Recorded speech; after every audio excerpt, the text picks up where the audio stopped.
그런데 약간 이상한 게 있습니다. 달러 인덱스가 생각보다 오르지 않습니다.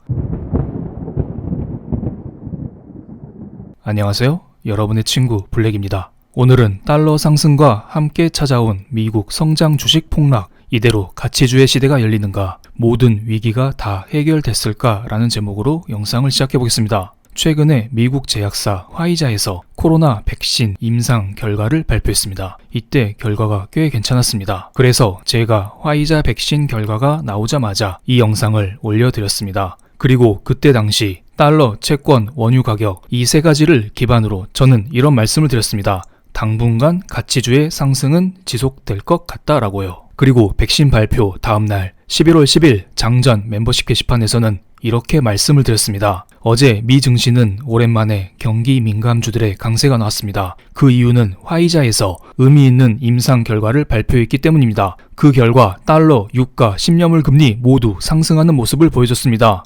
저는 백신 전문가가 아니기 때문에 이 백신이 진짜다, 가짜다 이런 것을 구분해낼 능력은 없습니다. 하지만 지금까지 여러 회사들의 백신 중간 결과가 나왔지만 그때에 비해서 가장 큰 변화가 나온 것은 사실입니다. 그래서 이번 화이자 발표를 의미 있게 보고 있습니다. 하지만 많은 사람들이 여전히 이런 말씀을 하십니다. 미국에서 코로나 신규 확진자 수가 이제는 날마다 13만 명씩 나오고 있다. 이거 엄청난 거 아니냐? 게다가 미국에서 코로나 신규 사망자 수가 이제는 1000명 이상을 유지하고 있다. 예전에 코로나 사태와는 다르다. 이제 미국은 곧 경제 봉쇄를 할 것이고 백신의 실질 접종은 빨라야 1년 후다. 지금은 코로나를 걱정해야 된다. 많은 사람들이 이런 말씀을 하십니다. 하지만 화이자의 백신 발표 이후에 미국 증시를 보면 아마존, 넷플릭스, 마이크로소프트 기존의 성장주들의 주가 하락이 나왔습니다. 그리고 그 반대로 보잉, 메리어트, 골드만삭스 이러한 가치주, 경기 민감주들의 급격한 반등이 나왔습니다. 그럼 지금까지 미 증시를 주도해온 성장주들의 시대는 다 끝났고 이제 가치주의 시대가 열린 것일까요? 늘 말씀드렸듯이 저는 달러 인덱스, 골드,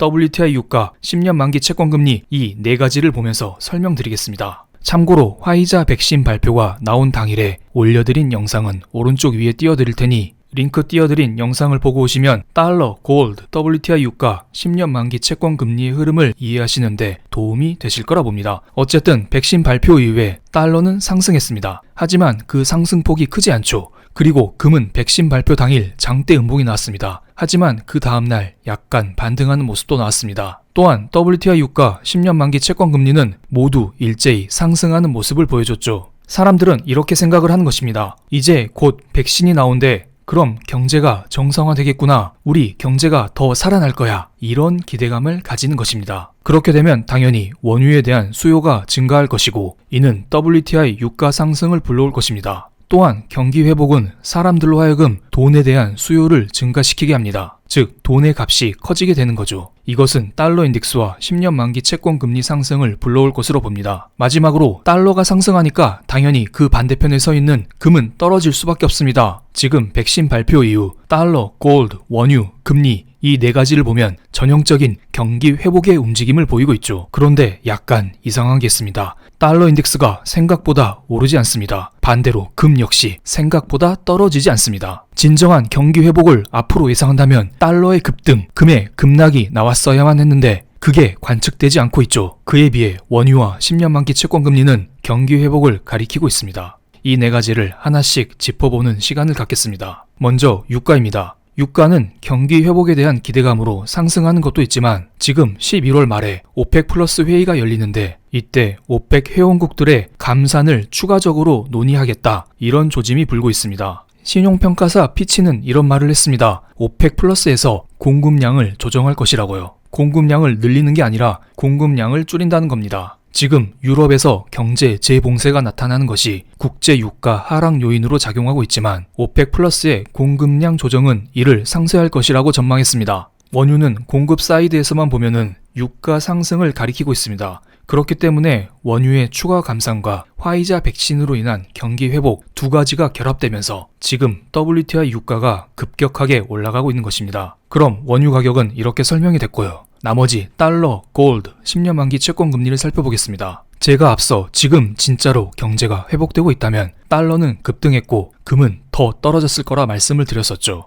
그런데 최근에 연준 위원들은 여전히 경제를 부정적으로만 보고 있습니다. 캔자스 연은 총재, 클리블랜드 연은 총재, 보스턴 연은 총재의 최근 발언을 살펴보겠습니다. 이들은 공통적으로 이런 말을 하고 있습니다. 여전히 경제는 좋지 않고 연준은 필요시에 추가적으로 돈을 뿌려야 된다. 우리 아직 여력이 남아있다. 이런 말을 공통적으로 하고 있습니다. 이거 팬데믹 초창기 이때 한 이야기가 아닙니다. 11월 10일 최근에 한 이야기입니다. 쉽게 말씀드리면 경기 부양책 합의가 필요하고 연준의 추가적인 양적 완화가 필요하다고 외치고 있습니다. 연준 위원들은 지금 연준의 자산이 7조 달러 부근에서 정체되어 있지만 앞으로 경기 부양책 합의와 추가적인 양적 완화를 통해서 연준의 자산이 더 늘어날 것이다. 이런 식으로 전망하고 있는 것입니다. 지금 많은 사람들이 이제 백신이 나오면 경기 부양책 합의 따위는 없을 거야. 이런 말을 하고 있습니다. 하지만 현실은 그게 아니죠. 연준 위원들이 어제 나와서 그것을 다시 한번 확인시켜줬습니다. 그래서 지금은 두 가지가 충돌하고 있습니다. 화이자 백신으로 인한 경기 회복 시나리오와 경기 부양책 합의에 대한 시나리오, 이 두 가지가 동시에 발현되고 있는 상태입니다. 그렇기 때문에 지금 10년 만기 채권 금리가 드라마틱하게 상승하고 있고 달러는 상승 요인과 하락 요인이 서로 충돌하면서 지금 미세하게 상승하고 있는 것입니다. 그럼 이제 미국 성장주를 팔아야 될까요? 이것에 대한 답은 어느 정도 보일 거라 봅니다. 최근에 삼성증권에서 발표된 레포트를 하나 정리드리겠습니다. 그래프만 따왔습니다. 파란색이 집콕 주식, 즉 성장주의 주가 모음 차트, 빨간색이 집박 주식, 즉 가치주, 경기 민감주의 주가 모음 차트입니다. 3월 23일 팬데믹 이후에 성장주는 63.2% 상승했고 가치주는 49.7% 상승했습니다. 아직 코로나가 남아있고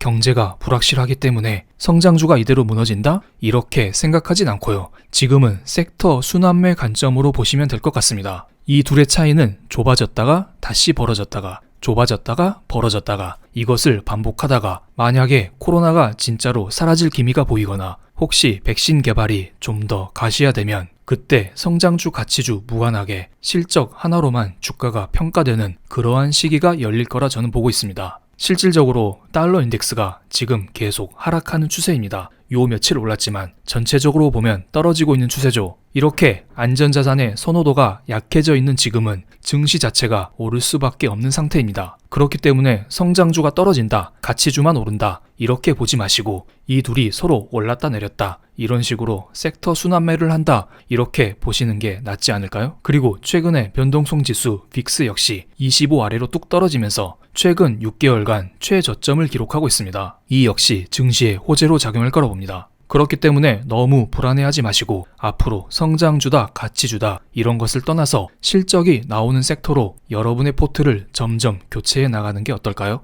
그럼 오늘 영상 여기에서 마치겠습니다. 감사합니다.